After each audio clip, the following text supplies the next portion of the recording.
Hello everyone, welcome to allrounder siblings. आप सभी को पता है हम पढ़ रहे हैं chemistry ICSE board class 7 chapter number 6। हमने स्टार्ट किया था लास्ट लेक्चर में, जिसका पार्ट 1 ऑलरेडी अपलोड हो चुका है, मेटल्स एंड नॉन मेटल्स का। आज हम उसका सेकेंड पार्ट कवर करेंगे, जिसमें हमारा चैप्टर कंप्लीट हो जाएगा। तो लास्ट में हमने लास्ट पार्ट में इस चैप्टर के सारी फिजिकल प्रॉपर्टीज़ पढ़ी थी, मेटल्स नॉन मेटल्स की, और कुछ एक्टिविटीज़ भी परफॉर्म करी थी उन चीज़ों को प्रूफ करने के लिए। ठीक है, अच्छे से आप वीडियो देखिएगा, समझ में आता है तो अच्छी बात है, नहीं आता है तो आप हमसे कमेंट करके अपना डाउट क्लियर कर सकते हैं। चलिए आज का लेक्चर स्टार्ट करते हैं, जिसमें हमें सबसे पहले पढ़ने हैं uses metals and non metals के।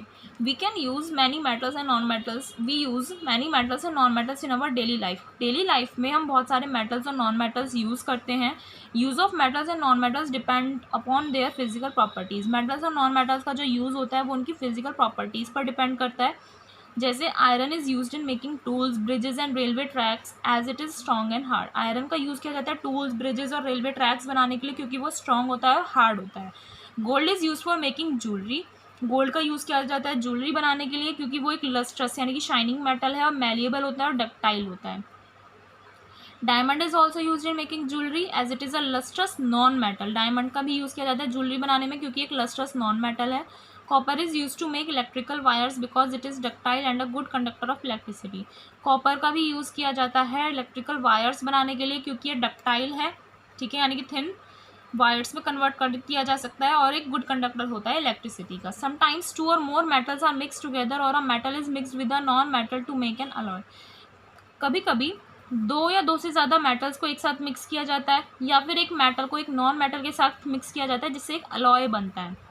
अलॉय बनाने से क्या होता है, we get the desirable properties of both elements. जब हम अलॉय बना लेते हैं दो मेटल्स नॉन मेटल्स को मिक्स करके, तो हमें डिज़ायरेबल जो हमें प्रॉपर्टीज़ चाहिए होती हैं दोनों एलिमेंट्स की, वो मिल जाती हैं। जैसे ब्रास जो बनता है वो जिंक और कॉपर को मिलाकर बनता है। The alloy formed is harder. जो अलॉय बनता है इन दोनों को मिक्स करने से वो बहुत हार्ड बनता है, और मेटल जो कॉपर होता है उससे ज़्यादा शाइनिंग होता है। ब्रोंज को बनाया जाता है कॉपर प्लस टिन, यानी कॉपर और टिन को मिक्स करके, और स्टील बनाया जाता है आयरन और कार्बन को मिक्स करके, जो हम यूज़ करते हैं। यहाँ पर आपको कॉमन टाइप्स दिखाए हुए हैं अलॉयज़ के। यहाँ पर नीचे आपको टेबल दी हुई है कुछ कॉमन मेटल्स की, उनके यूजेस के साथ। Iron in making water pipes, tanks, agricultural tools, nails, grills, gates, wire meshes. ये नेल्स हमारे नेल्स नहीं है, नाखून वाले नहीं, कील। Wire meshes, railings, furniture, heavy machinery, bridges, automobile bodies and alloys, इन सब में यूज़ किया जाता है। गोल्ड का किस में किया जाता है, ज्वेलरी, कॉइन्स बनाने में। डेंटिस्ट्री में यूज़ किया जाता है, ठीक है, टीथ कैविटीज़ फिल करवाते हैं ना बहुत से लोग गोल्ड से। इन इलेक्ट्रॉनिक डिवाइसेस में भी यूज़ किया जाता है, कंप्यूटर्स में। कॉपर का यूज़ किया जाता है electrical wires, utensils, coins, statues, bronze बनाने में। एल्यूमिनियम का यूज़ किया जाता है foil, electrical wires, aeroplane bodies, utensils, cans, furniture, coating on mirrors, window frames, medicine rappers के साथ में यूज़ किया जाता है एल्यूमिनियम का। जिंक का अलॉयज़, इलेक्ट्रोड जो होते हैं इलेक्ट्रिक सेल्स में, गैल्वेनाइजेशन में यूज़ किया जाता है, जिससे रस्टिंग प्रिवेंट करी जाती है। लेड का यूज़ किया जाता है car batteries, tips of bullets, water pipes और सोल्डर। सोल्डर यानी टाँका लगाने में यूज़ किया जाता है लेड का। मैग्नीशियम का फायरवर्क्स में और अलॉयज़ बनाने में यूज़ किया जाता है। सिल्वर का ज्वेलरी और कॉइन्स बनाने में और इलेक्ट्रोप्लेटिंग में यूज़ किया जाता है। तो ये कुछ मेटल्स के दिए हुए हैं। आगे हमें नॉन मेटल्स के यूजेस दिए हुए हैं। नॉन मेटल्स के यूजेस देखते हैं। ऑक्सीजन, ऑक्सीजन का यूज़ किया जाता है breathing, combustion, manufacture of steel, welding. Nitrogen का यूज़ किया जाता है पैकेजिंग ऑफ फूड्स, जैसे पोटैटो चिप्स आते हैं तो उनकी पैकेजिंग में जो गैस भरी हुई जाती है वो नाइट्रोजन होती है। Manufacture of ammonia and fertilizers. Hydrogen in manufacture of ammonia and as a rocket fuel. Carbon, carbon की एक फॉर्म होती है आपकी ग्रेफाइट और एक होती है डायमंड। तो ग्रेफाइट और डायमंड दोनों के अलग अलग यूजेस होते हैं। ग्रेफाइट का यूज़ किया जाता है इलेक्ट्रिक बेल्स और मशीन पार्ट्स में लुब्रिकेंट के रूप में, और पेंसिल लीड में यूज़ किया जाता है। डायमंड का ज्वेलरी में, कटिंग और ग्राइंडिंग ग्लास, ग्लास की कटिंग और ग्राइंडिंग करने में भी डायमंड का यूज़ किया जाता है, क्योंकि वो हार्ड होता है। सल्फर का यूज़ किया जाता है एंटीबायोटिक्स में, सल्फ्यूरिक एसिड के मैन्युफैक्चरिंग में, फंजीसाइड्स, इंसेक्टिसाइड्स और रबर के वल्कनाइजेशन में। क्लोरीन वाटर प्यूरिफिकेशन में, इंसेक्टिसाइड्स, फंजीसाइड्स के मैन्युफैक्चरिंग में, ब्लीचिंग एजेंट के रूप में क्लोरीन का यूज़ किया जाता है, और हाइड्रोक्लोरिक एसिड के मैन्युफैक्चरिंग में किसका यूज़ किया जाता है, क्लोरीन का यूज़ किया जाता है। तो ये हमने मेटल्स नॉन मेटल्स के यूजेस कंप्लीट कर लिए। अब हमारा नेक्स्ट टॉपिक स्टार्ट होता है मेटलॉइड्स। इसे भी जल्दी से कवर कर लेते हैं, सिंपल है। मेटल्स नॉन मेटल्स समझ में आ गया तो मेटलॉइड्स भी आ जाएगा। Some elements show properties of both metals and non metals. कुछ एलिमेंट्स हमारे ऐसे होते हैं जो मेटल्स और नॉन मेटल्स दोनों की प्रॉपर्टीज दिखाते हैं, यानी कि एक एलिमेंट है उसमें एक प्रॉपर्टी एलिमेंट की मेटल की भी दिख रही है और एक प्रॉपर्टी आपकी नॉन मेटल्स की भी दिख रही है, तो उन्हीं को हम बोलते हैं मेटलॉइड्स। जिन एलिमेंट्स में मेटल्स और नॉन मेटल्स दोनों की प्रॉपर्टीज दिखती हैं उन एलिमेंट्स को हम बोलते हैं metalloids. Boron, silicon, germanium, arsenic, antimony, ये कुछ एग्जांपल्स हैं मेटलॉइड्स के। They are placed between metals and non metals in the periodic table and form a bridge between them. इन मेटलॉइड्स को मेटल्स और नॉन मेटल्स के बीच में रखा गया है पीरियोडिक टेबल में, और वो एक ब्रिज बनाते हैं उनके बीच में। आप पीरियोडिक टेबल देख रहे हैं यहाँ पर, ये जितने भी ग्रीन बॉक्सेस हैं ये सभी आपके क्या हैं, मेटलॉइड्स हैं, यानी कि मेटल्स और नॉन मेटल्स दोनों की प्रॉपर्टीज ये शो करते हैं। क्या क्या प्रॉपर्टीज होती है मेटलॉइड्स की? सभी सॉलिड्स होते हैं सारे मेटलॉइड्स, उनमें मेटल लाइक अपीयरेंस होता है। Some of them like silicon, germanium, ये सभी सेमीकंडक्टर्स होते हैं इलेक्ट्रिसिटी के। They conduct electricity to a certain extent. Semiconductor यानी एक लिमिट तक वो इलेक्ट्रिसिटी कंडक्ट करते हैं, एक लिमिट तक करते हैं उसके बाद नहीं करते। तो मेटल्स नॉन मेटल्स दोनों की प्रॉपर्टी आ गई, समझ में आया? They are more brittle than metals and less brittle than non metals. ये ज़्यादा ब्रिटल होते हैं मेटल से ज़्यादा और नॉन मेटल्स से कम ब्रिटल होते हैं। They behave as non metals. ये नॉन मेटल्स की तरह बिहेव करते हैं जब उन एलिमेंट्स का रिएक्शन मेटल्स के साथ करवाया जाए, और उन एलिमेंट्स का रिएक्शन अगर आपने नॉन मेटल के साथ करवा दिया तो वो मेटल की तरह काम करेंगे। समझ में आया क्या? अगर आपने किसी भी मेटलॉइड का रिएक्शन मेटल से करवा दिया तो वो नॉन मेटल की तरह काम करेंगे, और उसका रिएक्शन आपने अगर नॉन वाले से करवा दिया तो वो मेटल की तरह काम करेंगे। ये चीज़ बोल रहा है। ये तो कुछ हमने प्रॉपर्टीज़ पढ़ ली, हम मेटलॉइड्स के यूजेस पढ़ लेते हैं। Different metalloids are use for different purposes. अलग अलग जो मेटलॉइड्स होते हैं डिफरेंट डिफरेंट पर्पजेज के लिए यूज़ किए जाते हैं। तो नीचे आपको टेबल में कुछ यूजेस दिए हुए हैं मेटलॉइड्स के। सबसे पहला है boron. In manufacturing of borosilicate glass, control rods in nuclear reactors, in making many cleaning products like detergents and bleach में आपका बोरोन का यूज़ होता है। सिलिकॉन का यूज़ होता है माइक्रोचिप्स बनाने के लिए, जो कंप्यूटर्स और दूसरे इलेक्ट्रॉनिक डिवाइसेस में माइक्रोचिप्स लगे रहते हैं वो बनाने में। वाटरप्रूफ मटेरियल जिस सिलिकॉन बोलते हैं, जिस सीलेंट की तरह यूज़ किया जाता है उसमें। Linings of raincoats and an artificial implants for the body. Germanium का यूज़ किया जाता है as a semi conductor in electronic devices, in wide angle camera lenses and in microscope lenses. Antimony का यूज़ किया जाता है डायोड्स बनाने में, बैटरीज में, जब दूसरे मेटल्स के साथ इसे अलॉय करवाया जाता है। प्रिंटिंग प्रेसेस में यूज़ किया जाता है, पेंट्स में, इनेमल्स में, पेंटिंग ग्लास और सेरेमिक में एंटीमोनी मेटलॉइड का यूज़ किया जाता है। हमारा नेक्स्ट टॉपिक आता है इस चैप्टर का, कोरोजन ऑफ मेटल्स। मेटल्स का कोरोजन होना, कोरोड होना, क्या होता है ये? Some metals like iron, silver, copper, उनकी एक टेंडेंसी होती है गैसेस के साथ रिएक्ट करने की, और वाटर गैसेस और वाटर वेपर्स जो आपके एयर में प्रेजेंट होते हैं उनके साथ कुछ मेटल्स ऐसे होते हैं जो रिएक्ट करते हैं। मेटेलिक ऑब्जेक्ट्स होते हैं जैसे आपके iron pipe, copper vessel, silver ornaments, उनकी शाइन ख़त्म हो जाती है और वो डल हो जाते हैं एक टाइम बाद, ठीक है, जिससे मेटल जो है आपका वीक हो जाता है और उनका डिस्ट्रक्शन होने लगता है। जब उनकी शाइन चली जाएगी और वो डल हो रहे हैं टाइम के बाद तो वो कमज़ोर हो जाता है वो मेटल। तो ये जो फिनोमेना होता है, this phenomenon of wasting away of metals, metal waste हो रहा है लेयर बाय लेयर, वो ख़राब होता जा रहा है। किस वजह से? Due to action of air and water. Air और वाटर के एक्शन की वजह से जो मेटल ख़राब होने लगता है लेयर बाय लेयर, वो ख़राब होने लगता है, तो उसी पूरी प्रोसेस को हम कोरोजन बोलते हैं। ये एक स्लो प्रोसेस होता है। The corrosion is of iron is called rusting. अगर आयरन के कोरोजन हो रहा है तो हम उसे रस्टिंग बोलते हैं। आयरन यानी ख़राब हो रहा है, अगर आयरन जंग लग रही है अगर आयरन पे, तो उसे हम क्या बोलते हैं? रस्टिंग बोलते हैं। रस्टिंग आपका नेचुरल केमिकल चेंज है जिसे आप रिवर्स नहीं कर सकते।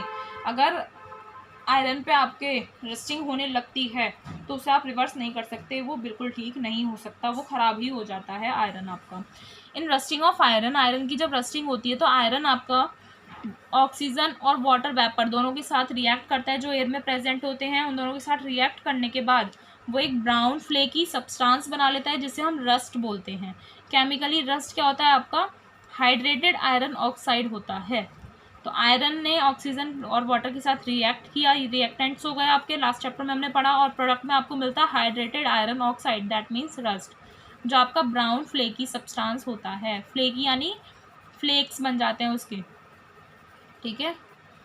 ये रस्ट बनने से क्या होता है, आयरन आपका खराब हो जाता है। सिंस रस्ट एक फ्लेकी सब्सटेंस होता है, it falls of from the surface of iron objects.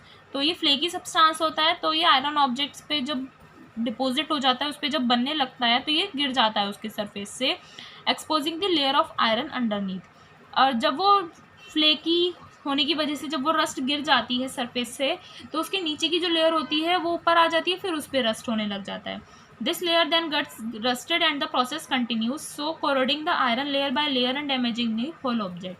तो जैसे जैसे उस पर आयरन रस्ट इकट्ठी होती जाती है, तो वो नीचे गिरती जाती है, फिर जो नीचे वाली लेयर होती है वो आ जाती है, उस पर भी रस्ट होने लगती है, और फिर वो गिर जाती है। तो ये प्रोसेस जब तक चलता रहता है, जब तक वो पूरा ऑब्जेक्ट ख़त्म नहीं हो जाता है, डैमेज नहीं हो जाता है लेयर बाय लेयर, तो आयरन कोरोड हो जाता है।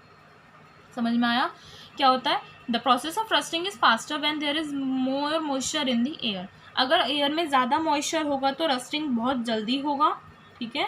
This is why iron rust faster in the monsoon season. Monsoon season में आयरन जल्दी रस्टिंग पकड़ता है। Also rusting occurs more in coastal areas और in regions that have high levels of humidity. और rusting जो है कोस्टल एरियाज में ज़्यादा होता है, या फिर उन एरिया में जहाँ पर ज़्यादा होता है जहाँ पर ह्यूमिडिटी का लेवल ज़्यादा होता है, हाई होता है। The presence of salts in water also increases the rate of rusting.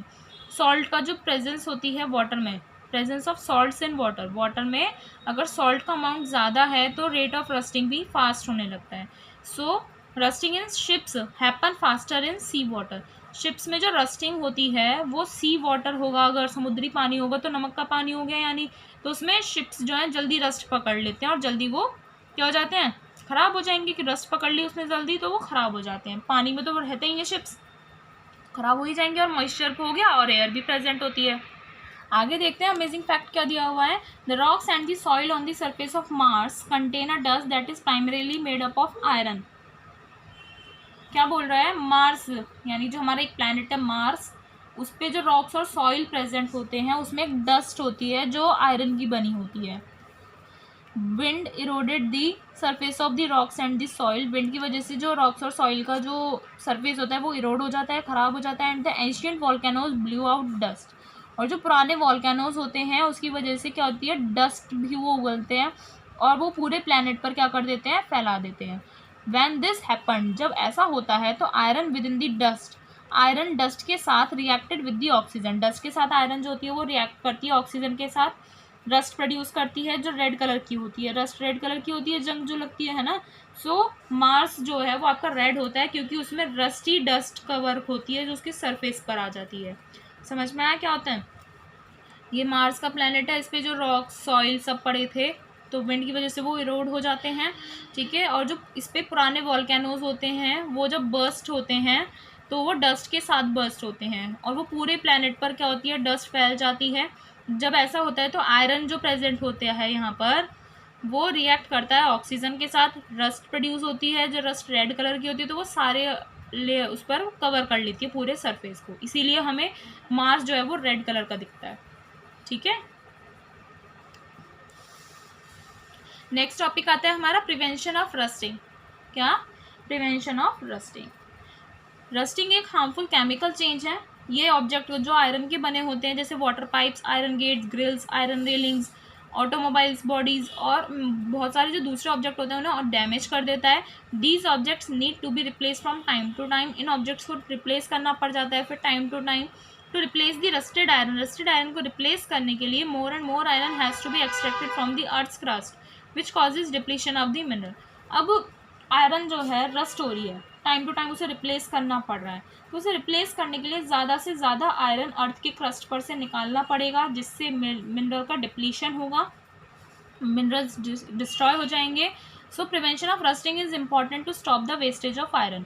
तो रस्टिंग को हमें प्रिवेंट करना पड़ता है, ठीक है, जिससे मिनरल ख़त्म ना हो हमारी अर्थ पर से, इसलिए रस्टिंग हमें प्रिवेंट करनी पड़ती है, रस्टिंग को रोकना पड़ता है जिससे आयरन की वेस्टेज ना हो। रस्टिंग को आप प्रिवेंट कर सकते हो अगर वाटर और ऑक्सीजन उसके आयरन के साथ कांटेक्ट में ना आए। अगर आप आयरन के सरफेस को वाटर और कांटेक्ट से बचा कर रखोगे तो वो क्या नहीं होगा, रस्टिंग नहीं होगी उस पर। It can be done by covering और coating the surface of iron. ये कैसे कर सकते हो आप, आयरन के सरफेस को कवर कर दो या फिर आयरन को दूसरे मेटल्स या नॉन मेटल्स के साथ अलॉय फॉर्म में बनवाकर तब आप यूज़ कर सकते हो। तो कुछ मेथड्स आपको दिए हुए हैं जिससे आप रस्टिंग को प्रिवेंट कर सकते हो। सबसे पहला है पेंटिंग एंड ऑयलिंग। दो मोस्ट कॉमन वेज हैं रस्टिंग को प्रिवेंट करने के लिए, रस्टिंग से बचने के लिए, पेंटिंग और ऑयलिंग। आयरन गेट्स, बेंचेस और विंडो ग्रिल्स कुछ ऑब्जेक्ट्स हैं जिन्हें पेंट किया जाता है रस्टिंग से बचने के लिए, ठीक है, उन्हें पेंट कर देते हैं तो रस्ट उन पर नहीं होती। The coat of paint wears off after some time. कुछ टाइम बाद जो पेंट की कोटिंग होती है वो भी ख़राब हो जाती है, हटने लगती है, इसलिए आयरन ऑब्जेक्ट्स को फिर से बार बार रिपेंट करवाना पड़ता है time to time. Machines and tools are usually protected from rusting by applying a layer of oil on them. Machines और टूल्स जो होती हैं उन्हें भी प्रोटेक्ट किया जाता है रस्टिंग से, उन पर ऑयल की लेयर लगाकर। Both paint and oil form a layer over the surface of iron object. जो पेंट और ऑयल होते हैं वो आयरन ऑब्जेक्ट की सरफेस पर एक लेयर बना लेते हैं जो वाटर और ऑक्सीजन को अलाउ नहीं करता कि वो आयरन के कांटेक्ट में आए पेंटिंग और ऑयलिंग करवाने से। नेक्स्ट मेथड है कोटिंग विद अदर मेटल्स। जो आयरन है उसकी दूसरे किसी और मेटल के साथ कोटिंग कर देंगे तो वो रस्टिंग नहीं होगी। तो इसमें क्या है, आपका सबसे पहला जिंक के साथ कोटिंग कर दीजिए। इस मेथड में आयरन के सरफेस को जिंक के साथ कोट किया जाता है। तो जब जिंक से कोटिंग करी जाती है आयरन के सरफेस की, उस प्रोसेस को हम बोलते हैं गैल्वेनाइजेशन। तो और वो जो आयरन बनता है गैल्वेनाइजेशन करवाने के बाद, उस आयरन को हम बोलते हैं galvanized iron. It is use to make things like water pipes, sheets and water coolers.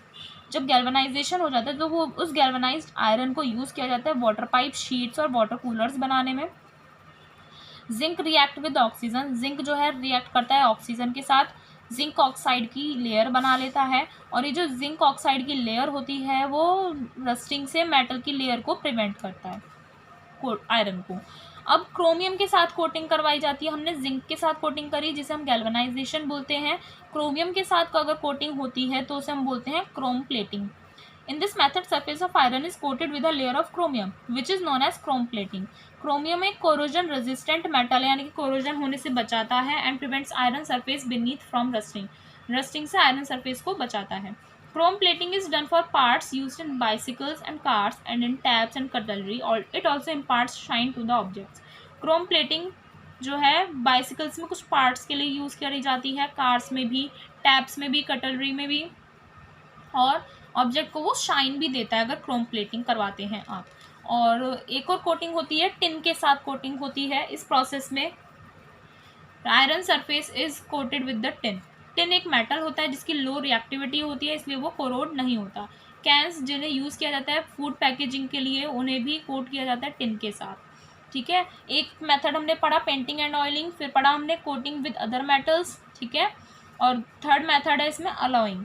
इस मेथड में आयरन को दूसरे मेटल या दूसरे नॉन मेटल के साथ मिक्स करके एक अलॉय बना लिया जाता है। Alloying changes the properties of iron. Alloy बनवाने से क्या होता है, आयरन की प्रॉपर्टीज़ चेंज हो जाती हैं। Making alloys of iron not only prevented from rusting but also increases its strength.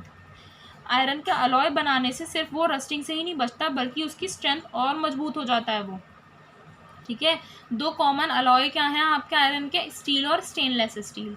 Steel is made by mixing iron carbon. Iron और कार्बन को मिक्स करके स्टील बनाया जाता है जिससे machine parts, screws, nails, bolts और ऑटोमोबाइल बॉडीज़ के लिए यूज़ किया जाता है, ठीक है। और स्टेनलेस स्टील जो होती है it is made by alloying iron with metals like निकल एंड क्रोमियम, ठीक है। मेटल्स के साथ मिलाकर बनाया जाता है निकल एंड क्रोमियम, और नॉन मेटल कार्बन के साथ भी मिलाकर स्टेनलेस स्टील बनाई जाती है। स्टेनलेस स्टील की हायर रेजिस्टेंस होती है than steel to rusting. It is used in making utensils. बर्तन बनाने में स्टेनलेस स्टील वाले बर्तन होते हैं हमारे, कटलरी और सर्जिकल इंस्ट्रूमेंट्स में यूज़ किया जाता है स्टेनलेस स्टील को। तो गाइज ये चैप्टर हमारे यहाँ पर फिनिश होता है। आई होप आपको चैप्टर अच्छे से समझ में आया होगा। अगर आपको कोई डाउट है तो आप हमसे कमेंट सेक्शन में पूछ सकते हैं, और आप कोई और सब्जेक्ट या कोई और चैप्टर पहले पढ़ना चाहते हैं तो आप बता सकते हैं। इस चैप्टर को कंप्लीट करने के बाद एक्सरसाइज एंड क्वेश्चन आंसर्स के बाद एक चैप्टर और बच जाएगा इस बुक का, हम वो भी जल्दी कवर कर लेंगे। चलिए अब हम इस चैप्टर की एक्सरसाइज कवर कर लेते हैं। तो इस चैप्टर के एक्सरसाइज में सबसे पहले आपके एमसीक्यूज आते हैं, जिसमें फर्स्ट है which of the following is not a property of iron. Iron की इनमें से कौन सी प्रॉपर्टी नहीं है। आयरन क्या हो गया आपका, खुद सोचो, पहले ऑप्शंस पढ़ने से पहले सोचो। मेटल है, तो मेटल क्या होता है आपका, हार्ड होता है, ये तो है आपको नहीं है, कौन सी प्रॉपर्टी नहीं है वो बताना है। मैलिएबल भी होता है आयरन और सोनोरस भी होता है, तो इट इज़ ब्रिटल, ये ब्रिटल नहीं होता, ये इसकी आयरन की प्रॉपर्टी नहीं है। Which of the following is not a metalloid, इनमें से मेटलॉइड कौन सा नहीं है, sulphur, boron, germanium, silicon, it is sulphur, ये सभी आपके क्या है फिर मेटलॉइड्स हैं। Which of the following non metal is a good conductor of electricity, इनमें से कौन सा नॉन मेटल ऐसा है जो इलेक्ट्रिसिटी का गुड कंडक्टर है, ब्रोमीन, सल्फर, ग्रेफाइट, फॉस्फोरस, तो ग्रेफाइट इसका आंसर है। ये ग्रेफाइट नॉन मेटल ऐसा होता है, आपको ग्रेफाइट बताते थे ना पेंसिल लीड, तो ये गुड कंडक्टर होता है इलेक्ट्रिसिटी का। Which of the following metals has a low density, इनमें से कौन से मेटल की लो डेंसिटी है, आयरन, लेड, सोडियम, मरकरी, तो सोडियम की लो डेंसिटी होती है क्योंकि ये सॉफ्ट मेटल होता है। समझ में आया। नेक्स्ट है the reddish brown coating of rust formed when iron reacts with oxygen and moisture is made of, जो रेडिश ब्राउन कोटिंग आ जाती है रस्ट की जब आयरन रिएक्ट करता है ऑक्सीजन और मॉइस्चर के साथ, वो किसकी बनी होती है, हाइड्रेटेड आयरन ऑक्साइड होती है, वो बोलते हैं ना उसे hydrated iron oxide. Next question आते हैं give any 2 examples of each, इन सब के आपको 2 एग्जांपल्स देने हैं। सबसे पहला है नॉन मेटल्स जिनकी लस्टर होती है, 2 नॉन मेटल्स बताए थे जिनकी शाइन होती है, डायमंड एंड आयोडीन। मेटल्स जो सॉफ्ट होते हैं आपके, sodium and potassium. Ductile metals, gold, silver.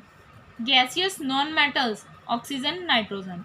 Metals that are used in making jewellery, gold, silver. ये सब ज़्यादा एक्सप्लेन करने की नीड तो है नहीं, आपने अच्छे से चैप्टर पढ़ा होगा तो आपको समझ में आ जाएगा। एक्सरसाइज सॉल्व करने से पहले 2 टाइम्स चैप्टर ज़रूर रीड कीजिएगा, आपको समझ में आ जाएगा। अब करते हैं matchings. Silicon microchip for computers, ये यूजेस बताने हैं आपको। सिलिकॉन का यूज़ किया जाता है माइक्रोचिप्स बनाने में कंप्यूटर्स में। जर्मेनियम का यूज़ किया जाता है वाइड एंगल कैमरा लेंस, सारे एग्जाम्पल्स में हमने पढ़ा था यूजेस में। एंटीमोनी का यूज़ किया जाता है डायोड्स बनाने में, एंड बोरोन का यूज़ किया जाता है बोरोसिलिकेट ग्लास बनाने में। अब आता है हमारा ट्रू एंड फॉल्स, और हमें क्या करना है, करेक्ट फॉल्स वाली स्टेटमेंट को करेक्ट भी करना है। Metals undergo corrosion on reaction with sunlight and moisture, sunlight और मॉइस्चर के साथ रिएक्ट करने पर मेटल्स जो है कोरोजन करते हैं, कोरोड हो जाते हैं metals, yes true. All metals are malleable and ductile, सारे मेटल्स आपके मैलिएबल और डक्टाइल होते हैं, इट इज़ फॉल्स। 2 मेटल्स ऐसे बताए थे ना जो क्या होते हैं, मैलिएबल और डक्टाइल नहीं होते हैं, तो कौन से होते हैं, आप इसमें क्या लिखोगे करेक्ट करके, all metals are not malleable and ductile. Galvanization is the process of coating iron with a layer of zinc. Galvanization उसी प्रोसेस को बोलते हैं जिसमें हम आयरन की कोटिंग करते हैं जिंक के साथ, yes true. Steel is an alloy of iron and copper. Steel जो है आपका आयरन और कॉपर का अलॉय होता है, it is false. Steel alloy होता है आपका आयरन एंड कार्बन का होता है, कॉपर का नहीं होता है, तो आपकी करेक्ट स्टेटमेंट आई होती है। लास्ट ट्रू फॉल्स क्या है, मेटलॉइड्स जो है आपके नॉन मेटल्स की तरह बिहेव करते हैं जब वो मेटल्स के साथ रिएक्ट करते हैं, और मेटल्स की तरह बिहेव करते हैं जब वो नॉन मेटल्स के साथ रिएक्ट करते हैं, इट इज़ ट्रू।